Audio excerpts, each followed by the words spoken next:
अस्सलाम वालेकुम वरहमतुल्लाहि वबरकातुहू। स्टूडेंट, आज हम class 9th English new book 2025 के यूनिट नंबर 7 का लेक्चर नंबर 7 स्टार्ट करने जा रहे हैं, जिसके अंदर हमने यूनिट 7 इफ़ पोइम की बुक वर्क करना है जो एक्सरसाइज में मौजूद है।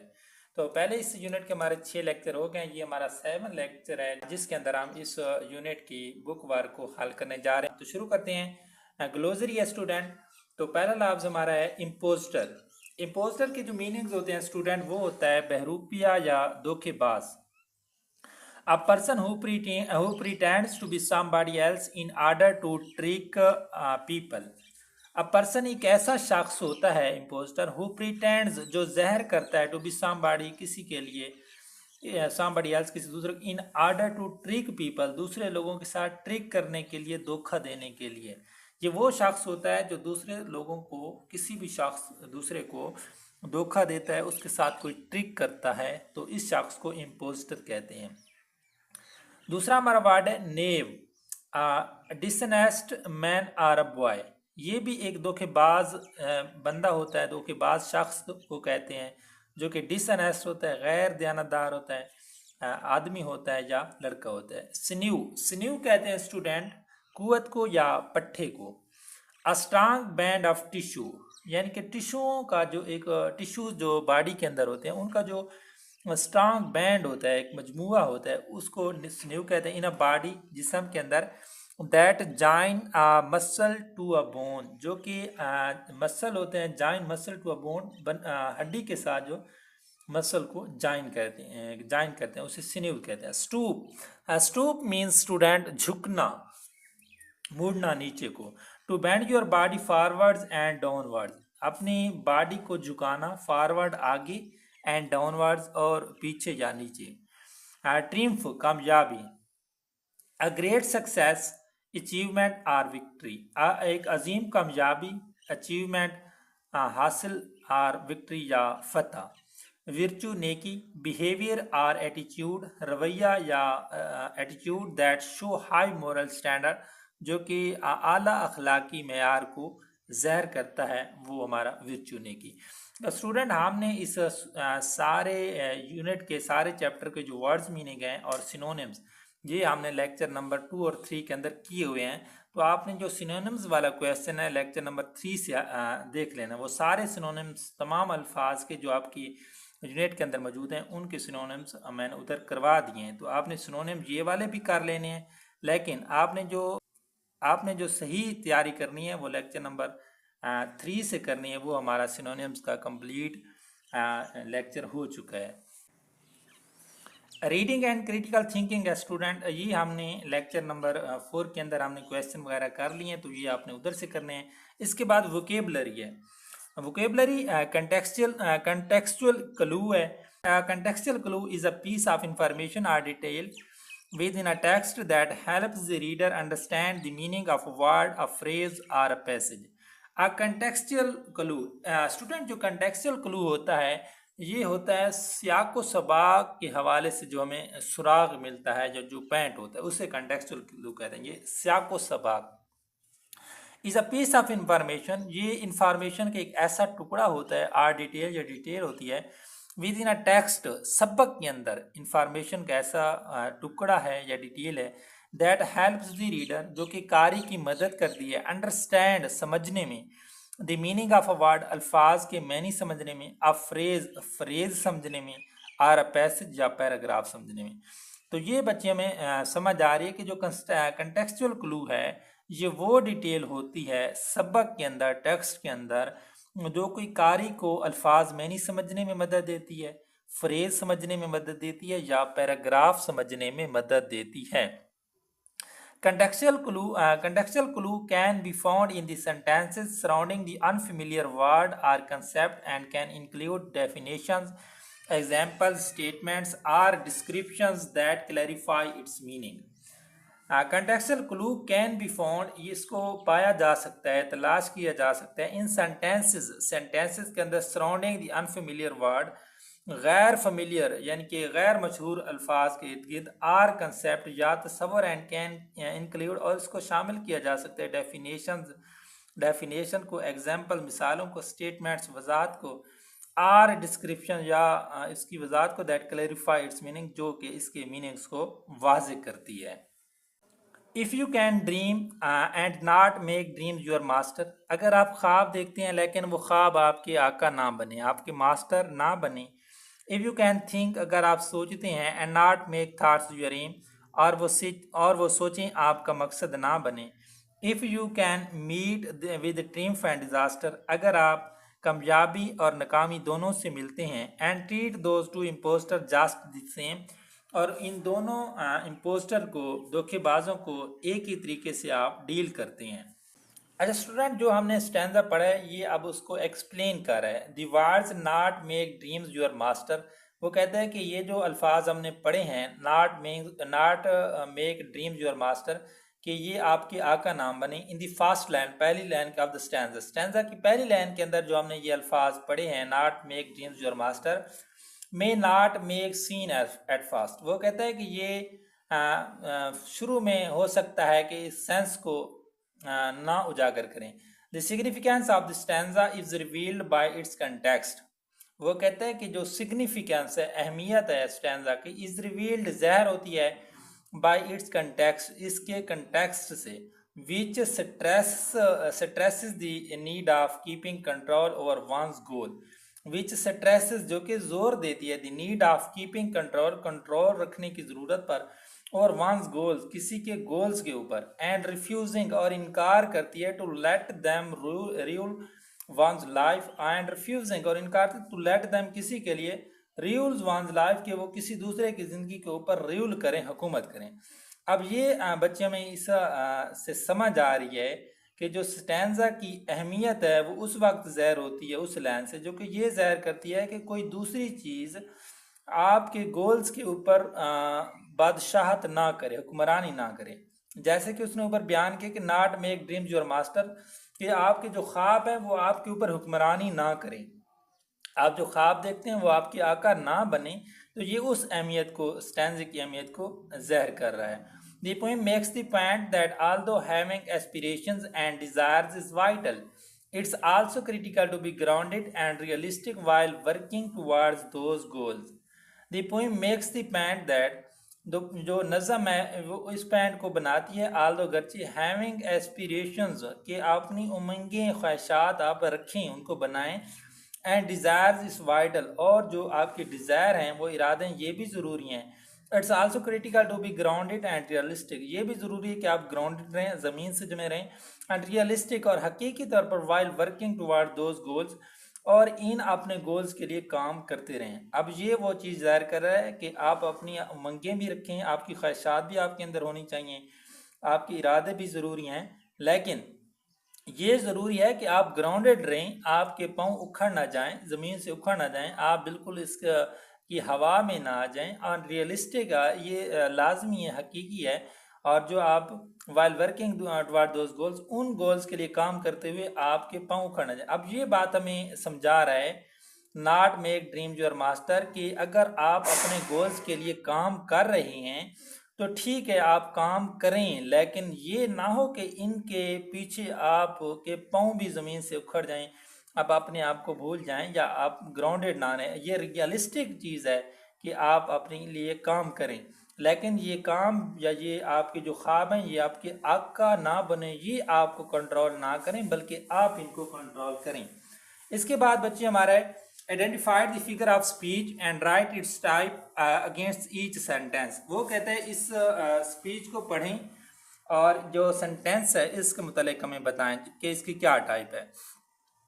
The water was as cold as ice, पानी इतना ठंडा था जैसा कि बर्फ़, यानी कि पानी को बर्फ़ की मानद करार दिया गया है। तो स्टूडेंट, हमने उर्दू के अंदर पढ़ा है कि एक चीज़ को दूसरी चीज़ की मानद करार देना क्या कहलाता है, वो तशबीह कहलाता है।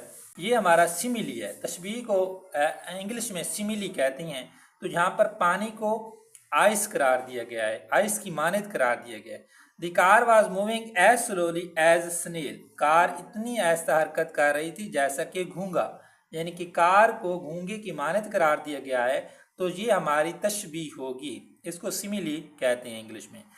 The leaves waved goodbye as they fell from the tree, जब पत्ते दरख्त से गिरे तो उन्होंने क्या कहा, गुड बाय, खुदा हाफिज। अच्छा, ये है बच्चे हमारा पर्सोनिफिकेशन है। अब पर्सोनिफिकेशन क्या होता है? पर्सोनिफिकेशन ये होता है कि किसी बेजान चीज़ को जानदार चीज़ की खसूसियात अता करना या देना। अब द लीव्स, जानदारों, लीव्स पत्ते हैं, वेव्ड गुड बाय, उन्होंने गुड बाय कहा, खुदा हाफिज कहा। अब पत्ते तो खुदा हाफिज नहीं करते, ये तो इंसान हैं जो खुदा हाफिज कहते हैं। जब जा रहे होते हैं, मुलाकात करने के बाद जब बिछड़ रहे होते हैं तो वो खुदा हाफिज करते हैं एक दूसरे को, तो वो कहते हैं पत्तों ने खुदा हाफिज कहा। तो ये ज़ाहिर हो रहा है कि ये जानदारों वाली खसूसियत, इंसानों वाली खसूसियत दी गई है गैर जानदार चीज़ों को। तो ये हमारा जो गैर जानदार चीज़ों को इंसानों वाली, जानदारों वाली खसूसियात दी जाती हैं, तो वो हमारा पर्सोनिफिकेशन होता है।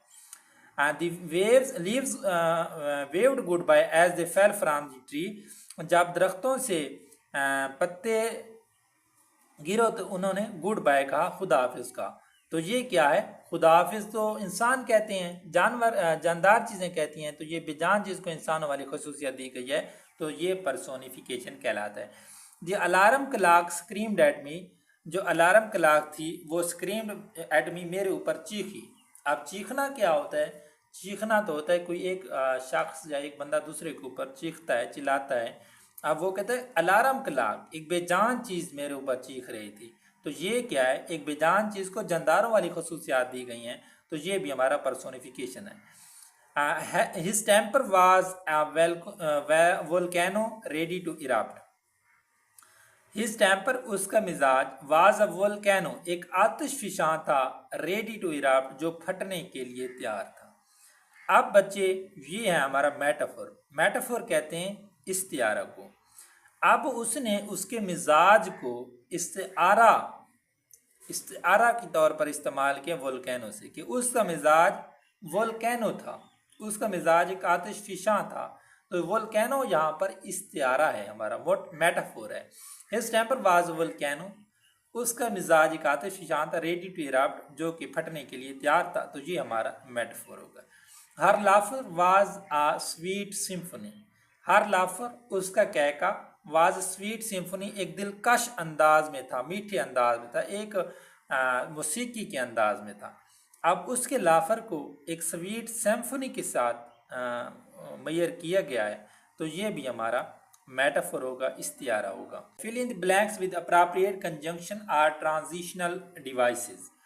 वी गाट, वो कहते हैं बच्चे कंजंक्शन या ट्रांजिशनल डिवाइसेस का इस्तेमाल करते हुए हमने इन ब्लैंक्स को फिल करना।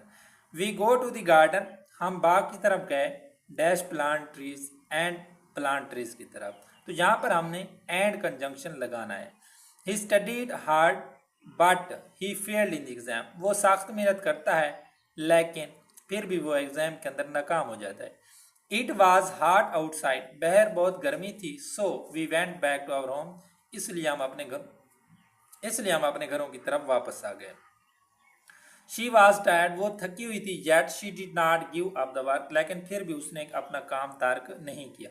शी इज़ बोथ इंटेलिजेंट, वो ज़हीन भी है, एंड हार्ड वर्किंग, और सख्त मेहनत करने वाली भी है। नीदर द मैनेजर, ना ही मैनेजर, नार द एम्प्लॉयज़, और ना ही वर्कर जो एम्प्लॉयज़ मुलाजमीन है, knew about the change, change के मुतल्लिक जानते हैं, तब्दीली के मुतल्लिक जानते हैं। ना ही मैनेजर और ना ही मुलाजिम तब्दीली के मुतल्लिक जानते हैं। You can either read the book और watch the movie. You can either read, या तो आप किताब पढ़ सकते हैं, और वॉच द मूवी, या मूवी देख सकते हैं। या तो आप किताब पढ़ सकते हैं या मूवी देख सकते हैं। The dish was so delicious that it looked, the dish was so delicious, जो डिश थी वो काफ़ी ज़्यादा मज़ेदार थी। दैट इट लुक्ड, जैसा कि दिखाई दे रही थी। डिश बहुत ही ज़्यादा मज़ेदार थी, जैसा कि दिखाई दे रही थी।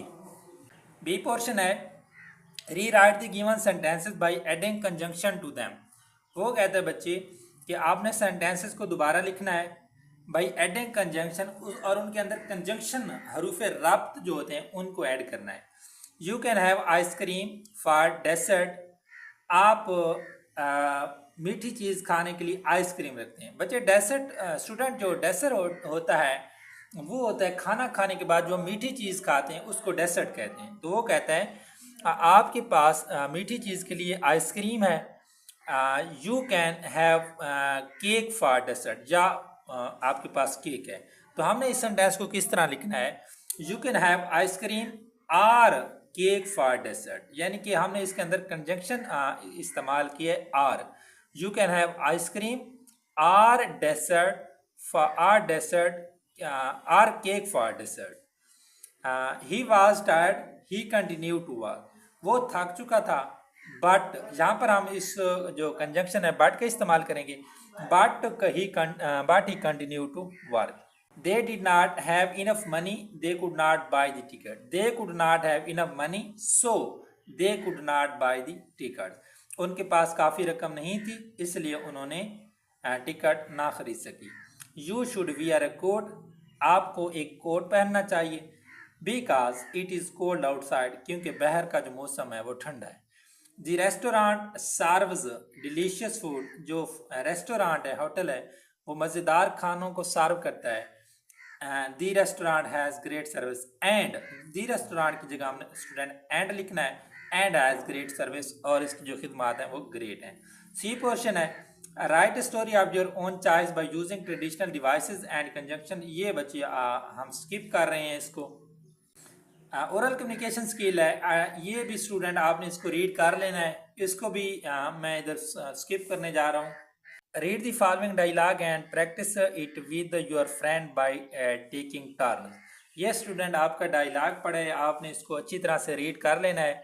मैं इधर आपको रीड नहीं करवा रहा, मैं इसको स्किप करने जा रहा हूँ, तो ये आपके लिए बहुत ज़्यादा यूज़फुल होगा, आपकी रीडिंग के लिए भी और ट्रांसलेशन के लिए भी। तो आपने खुद ही इसको रीड कर लेना है और ट्रांसलेट भी करने की कोशिश करनी है।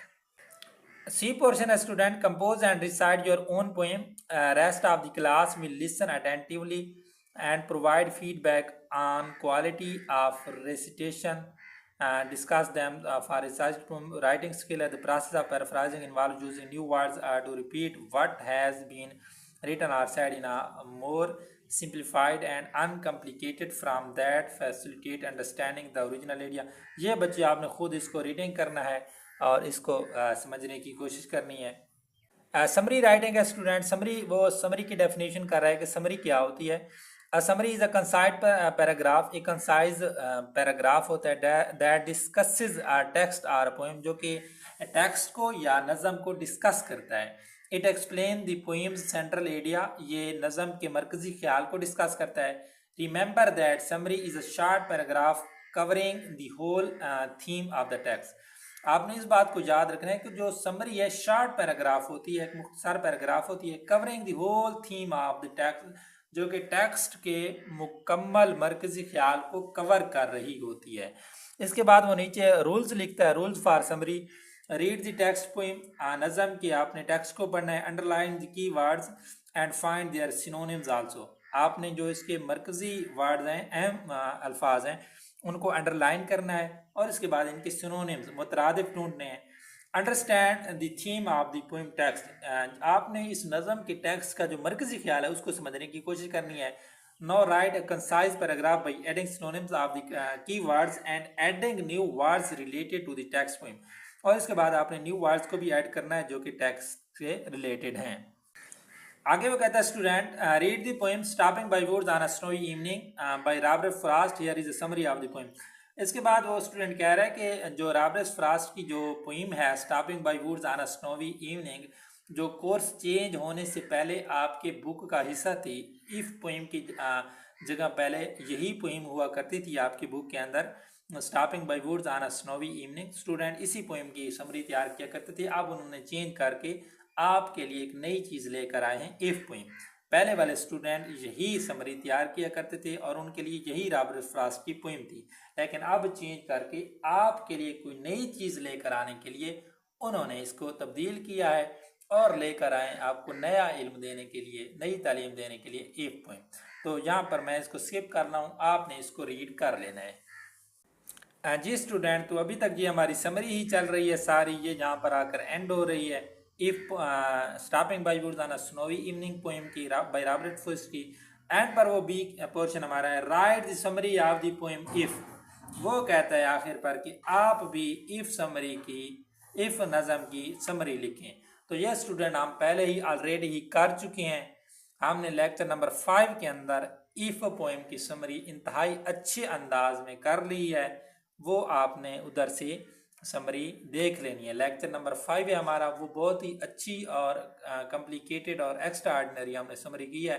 अगर आप उस समरी को लिखेंगे तो इंशाल्लाह आपके जो मार्क्स हैं वो पूरे आएंगे। तो आपने उधर से ही इफ पोएम की समरी करनी है, वो मैंने आपको एक्सप्लेनेशन के साथ उधर समझाई हुई है। तो ठीक है स्टूडेंट, ये हमारा यूनिट नंबर 7 का आखिरी लेक्चर था, जिसके अंदर हमने ये बुक वर्क किया। लेक्चर नंबर 1 के अंदर हमने इस पोएम की एक्सप्लेनेशन को समझा था, रीडिंग की थी। लेक्चर नंबर 2 के अंदर हमने वर्ड्स मीनिंग, 3 के अंदर सिनोनिम्स, 4 के अंदर हमने क्वेश्चन आंसर किए थे, 5 के अंदर हमने इसकी समरी की थी, 6 के अंदर हमने इसकी उर्दू रीडिंग की थी। यानी कि जो हमने इसकी इंग्लिश रीडिंग है उसकी जो ट्रांसलेशन के नोट्स थे हमने उनको रीड किया था और समझा भी था। और ये हमारा आखिरी लेक्चर था, लेक्चर यूनिट नंबर 7 का, जिसके अंदर हमने इसकी एक्सरसाइज का जो बुक वर्क पढ़ा था उसको सॉल्व किया है। तो ठीक है स्टूडेंट, आपने इसको अच्छी तरह से तैयार करना है और इसको याद भी करना है। इंशाल्लाह ये आपके एग्ज़ाम के लिए बेनिफिशियल होगा। तो मिलते हैं इंशाल्लाह लेक्चर यूनिट नंबर 8 में, the impact of globalization on culture and economy. तब तक के लिए अपना ख्याल रखिएगा। बेस्ट ऑफ लक, खुदा हाफिज़।